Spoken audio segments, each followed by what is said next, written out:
Face à la crise mondiale actuelle, face à la crise sanitaire, mais également face à la crise économique et sociale, il me paraît important de prendre du recul, de faire un pas de côté sur ce que nous vivons tous, sur ce que nous subissons tous.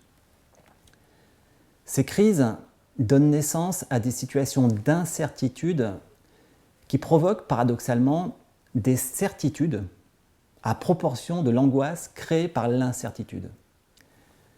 Et ces certitudes me semblent plus dangereuses que l'incertitude elle-même, car radicale et parfois violente. Alors, évoquer le concept d'incertitude ne peut se faire sans évoquer celui de la complexité. La complexité du monde, des organisations et de l'homme en général, au sein d'une société démocratique, a pour spécificité d'accepter ces contradictions jusqu'à les institutionnaliser, au point d'institutionnaliser des conflits. Des conflits, par exemple, entre liberté et sécurité, entre autonomie et bienfaisance, entre éthique déontologique et éthique utilitariste, entre le bien de l'individu et le bien de la société, entre le bien des générations présentes et le bien des générations futures, etc., etc. Ces conflits éthiques sont aujourd'hui amplifiés par la crise sanitaire due au coronavirus, jusqu'à même transformer ces conflits en injonctions paradoxales dont on sait en systémie qu'elles peuvent nous rendre fous.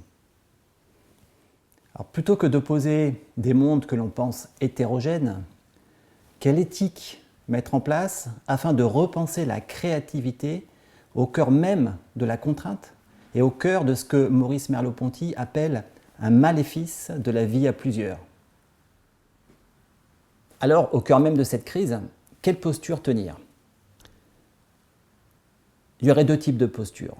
La première, celle de la belle âme kantienne d'Emmanuel Kant, qui consiste à être dépositaire d'une universalité qui soit garante d'une bonne conscience, et avec une plainte récurrente qui consisterait à dire que le monde devrait être meilleur, et en tout cas pas comme il l'est actuellement.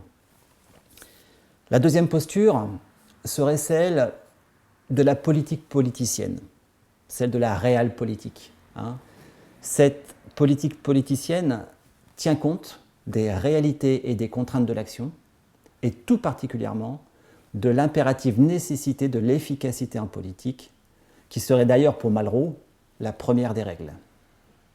Alors, face à la crise actuelle que nous vivons et sans nier la gravité et le tragique de ce qui nous arrive, comment continuer à gouverner, à diriger, à manager, mais aussi à éduquer, à soigner, sans sombrer dans une folie hygiéniste du zéro virus, une folie sécuritaire du tous tracé et une folie politique du zéro risque.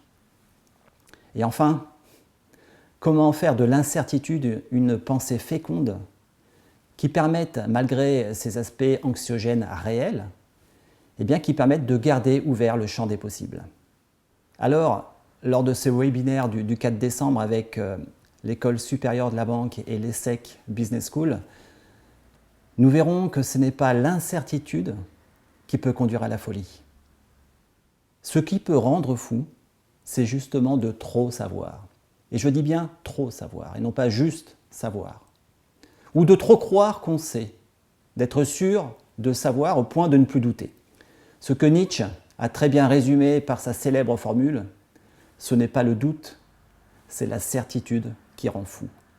Ce n'est pas le doute, c'est la certitude qui rend fou.